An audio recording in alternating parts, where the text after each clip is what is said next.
She took us 200,000 euros.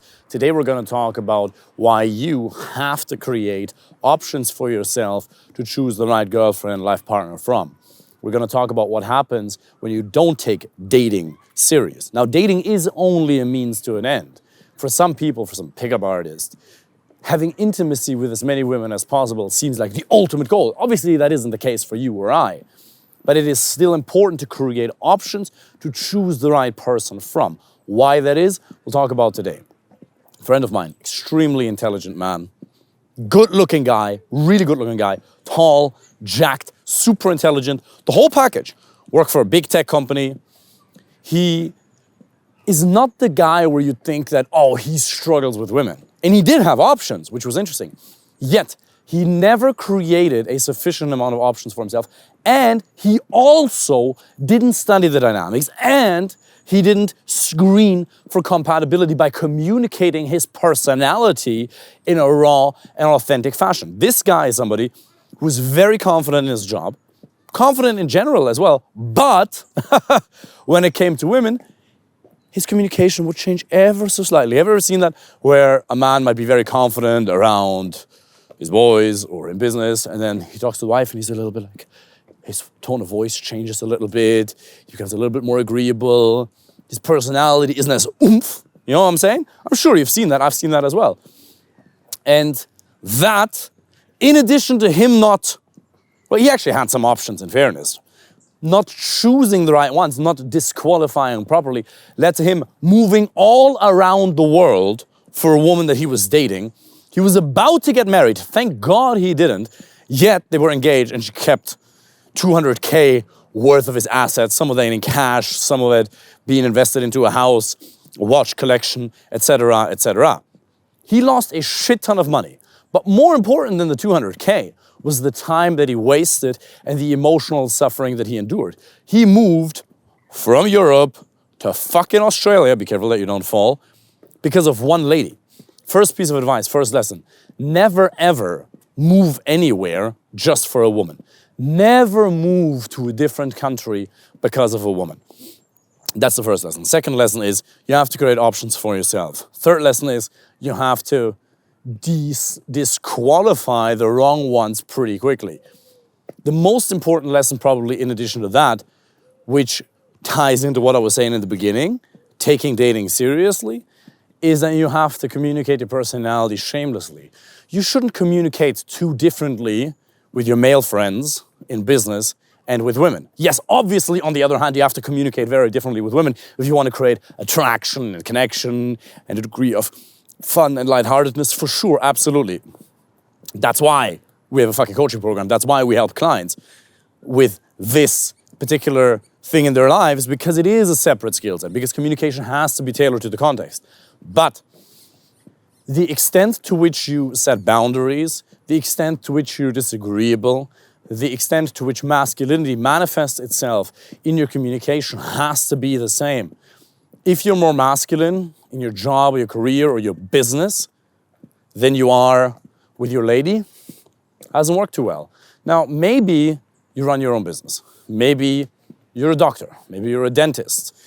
Maybe you're an anesthesiologist and you have hierarchy, people that you respond to. Okay? If you're a business owner, it's a bit different, because usually people who run their own business, they become a little bit more harsh, right?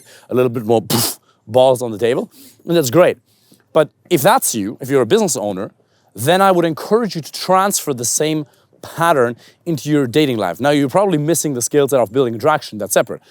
But I would encourage you to transfer the same degree of radical honesty and bam, balls on the table-ness, if that's what you want to call it, into your dating and your relationship life. Now, if you work in any kind of an employment scenario, say you're a doctor and you work in a company, a hospital, which is a company, by the way, or you're a dentist or an anesthesiologist, and you still have people that you respond to, higher ups, or you work in a big software company and you have to deal with clients, chances are you're still a little bit careful and people-pleaserish in your communication. You're still a little bit too weak. It's probably true. Now, in fairness, if you're an employee, you could make an argument that you have to suck corporate dick to an extent. Right? That's part of the reason why I wasn't able to work for a company anymore, because I just couldn't take that. Right? I just hate authority. I'm the first person to learn. I spent an ungodly amount, this way, up the stairs again, the famous stairs, slowly, slowly, don't fall, on coaches and mentors over the years, attended personal development seminars. I've been extremely fortunate to be able to learn from extremely smart, intelligent, and skilled people over the years. But these are people who have an expertise that I want to learn from. It's not somebody who wants to dictate my life. So I have a huge problem with authority. Anyway, which is, by the way, also a good story that you can tell when you meet women. Right? Little side note. You have amazing stories about your life. You're just telling them in a boring way. What do you do? Well, I'm a lawyer. I'm an engineer. I'm a doctor. Boring. Yeah, so I used to work for a tech company, but then I realized I have a problem with authority. And so I started my own business. Ooh, problem with authority. They like that, okay? But even if you don't have a problem with authority, you can start telling stories about yourself in a way more exciting fashion. But that's beside the point. Now, on the one hand, you can't be too abrasive in your communication in your work environment.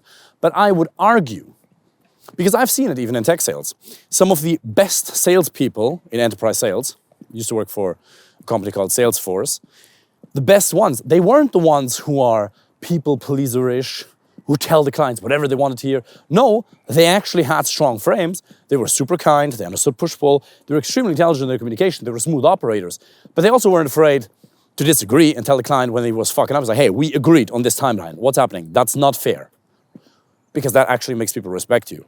So that is a universal pattern. Now, as I was saying earlier, when it comes to building attraction and the man-to-woman connection in a dating context, there's obviously patterns that are unique to the context of dating, for sure.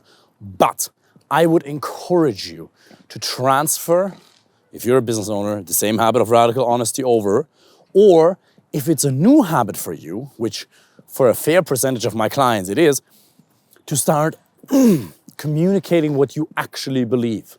Doesn't mean you have to become actively abrasive towards employees, peers, managers. Walk a little bit over here because there's some people coming. No, over this here, over this side, please. Thank you. It doesn't mean you have to be actively abrasive, a little more over here. Thank you. But you still have to become more honest, because people will actually respect it. Gentle yet firm. Gentle yet firm. Because if you don't, then what's going to happen to you is exactly what happened to my friend. And by the way, the reason it happened to him is because he wasn't listening to me. Because this sounds so stupid and it sounds like a sales pitch, and I swear to God it isn't. But people only value what they invest in. I'm sure you've helped or tried to help some of your friends for free, be that in business or in fitness, and they didn't really give a fuck about your advice because you gave it to them for free. True. Like I tried to help so many friends over the years. Some of them, they took my advice. A lot of them just completely ignored it because they didn't have to pay for it. I have clients who pay insane amounts of money to get my help, personal or in a group coaching program. And since they pay, they're invested, they're locked in, and they actually fucking implement it. My friend, he wasn't listening to me, so he was doomed to suffer. And I told him, you will suffer, and you're gonna come crawling back.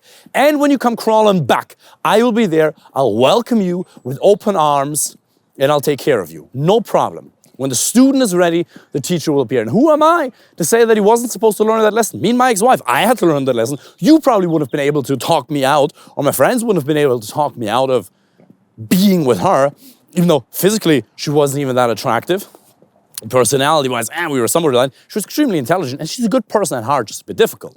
But there were a lot of things that weren't right. But why did I do that? Well, because I didn't have options. My friend, good-looking, tall, intelligent guy, has everything going for himself, and yet he ended up like that.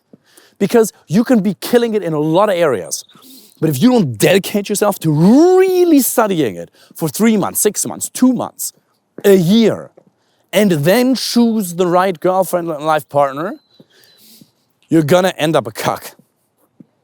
What's going to happen is you'll be afraid to communicate your needs. You'll be afraid to disagree because you don't have options and you're, this is the only lady of such quality. Give you personality, values, looks. And then she'll lose respect for you. Because this woman, I don't want to name any names, but she was extremely disrespectful. Let's go here. She was extremely disrespectful towards my friend. And there was abuse in certain ways. I'm not going to go into too much detail. And you'd never think, if you saw a guy like that there'd be abuse like that. But there was.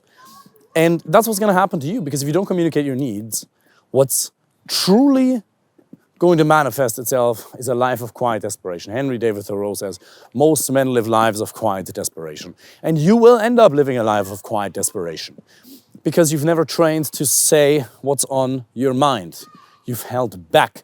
And I'm here today to encourage you to speak the truth. Speak what's going on in your mind. Speak the truth, or at least don't lie. And be as accurate with your speech as humanly possible.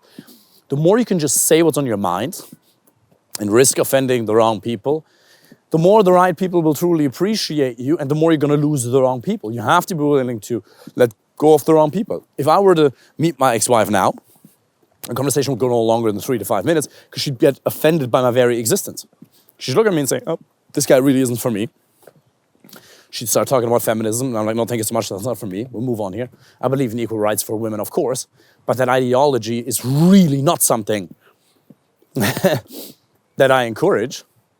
So we would go separate ways, and I could have saved myself years of suffering. I've suffered a tremendous amount in the relationship with my ex-wife, and again, I'm not saying that to get compassion. And I'm not telling you the story about my friend so you can get compassion, or so you can muster compassion inside of you for him, but it's a warning to you that you think that this is just going to take care of itself. You think you're going to find a healthy relationship by itself if you can't even communicate properly. You think you can communicate properly, but you can't. If you had the skill set, you would have the result. You currently have blind spots in your mindset and in your communication. If you do not dedicate yourself to fixing this, it can be with me, you can try it by yourself, you can do it with somebody else, I don't care. But if you don't take it serious, obviously I care, do it with me, we're the best. But what I care about more than you filling in the application form for a free initial consultation call is that you dedicate yourself to this. Because once you say, okay, I'm gonna really go for it, I'm really gonna figure this out, I'm gonna create enough high quality options for myself through dating apps, through Instagram, through in-person approaches. I will disqualify the wrong people.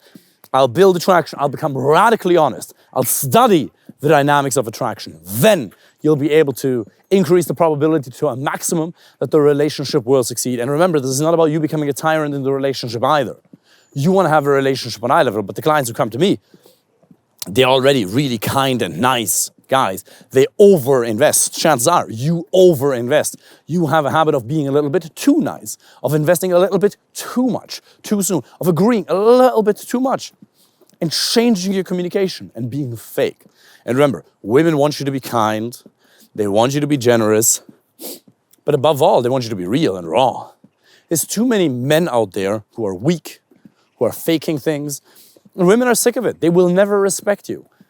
They want a man who sets boundaries. They want a man who may be a little bit rough around the edges, still kind and generous, but who can be a little bit rough around the edges, but who truly speaks what's on his mind. And if a boundary needs to be set, he's going to do so in a gentle yet in a firm way. Apply for a free initial consultation call. Speak your truth. Take this serious. Wish you all the best. Take care.